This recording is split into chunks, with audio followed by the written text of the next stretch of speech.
додраси додгоҳи олӣ шикояти кассатсионии як сокини ноҳияи Зафарободро ки ба қатли ҷавонписари ҳамсоя ва таҳдид ба ҷони модари ӯ айбдор ва ба 23 сол зиндон маҳкум шуда буд, бетағйир гузошт. маҳкумшуда ҷамшед ҷумазода худро бегуноҳ мешуморад ва тарафи ҷабрдида низ ин иддаои ӯро тасдиқ мекунад. зане ки гӯё ҷамшед ҷумазода ба ҷони ӯ таҳдид кардааст, мегӯяд ҳарду зинаи додгоҳ гунаҳкори асосиро беҷазо гузошта, шахси бегуноҳро ба 23 соли зиндон маҳкум кардаанд. чун ман асосӣ айбдора асосӣ куштора ман гуфтосиям, номаша гуфтосиям, чува вая дастгир накаросиям, вая беэътибор мондосиям вая. барои чӣ кӣ нигоҳ мекунад ин ба ман шоҳиди зинда, чува ман гуфтоси ки одам нею як бегуноҳа шинонда мондиям маҷбур кара. ман ба ҳамин савол ба ҷавоб диям. гунаҳкор будани ҷамшед ҷумазодаро ягона шоҳиди зиндаи воқеа, модари ҷавони кушташуда ва ҷабридаи дуввум Малоҳат Зиёева рад мекунад.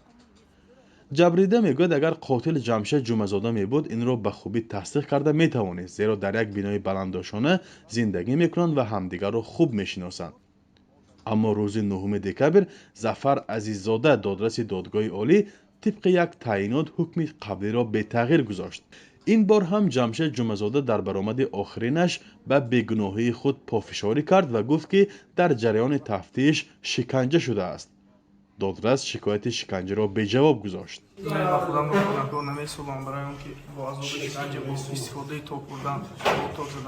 برآورده هر شب بگویی نسبتی در فقط هم که عذاب شکنجه همونجا گفتن که تو بی‌عیب. من باید گفتم که من اولی شما عرض میکنم با تلفنی باوری زنگ زنید. воқеа ин аст ки 11 ноябри соли гузашта милисияи Зафаробод ҷасади Беҳзод Давронбековро аз дохили ҳоҷатхона ва модари оғӯшта ба хуни ӯ Малоҳат Зиёеваро аз даромадгоҳи хонаашон ёфт. мақомот гуфтанд яке бо зарби болға кушта ва дигаре латукуб шудааст. додрас Анвар Абдуғаффорӣ ки ҳукми аввалро баровард, гуфт ҳодиса ба талоши робитаи ҷинсӣ аз тарафи шахси кушташуда Беҳзод Давронбеков рабт дорад. ҳарду ҷониби қазия ин фарзияро дуруст намешуморад.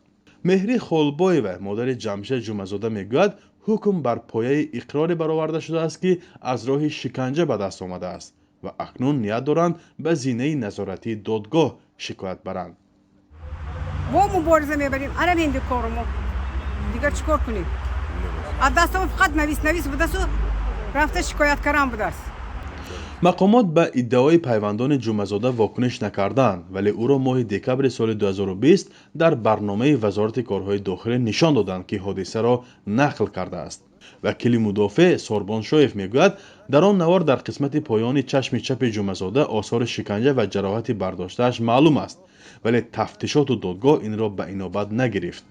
ҷамшед ҷумазода то замони боздошт шудан ба соҳибкорӣ машғул будааст. вай дар ноҳияи Зафаробод як коргоҳи истеҳсоли хиштро ба роҳ монда буд. оиладор ва соҳиби 2 фарзанди ноболиғ аст.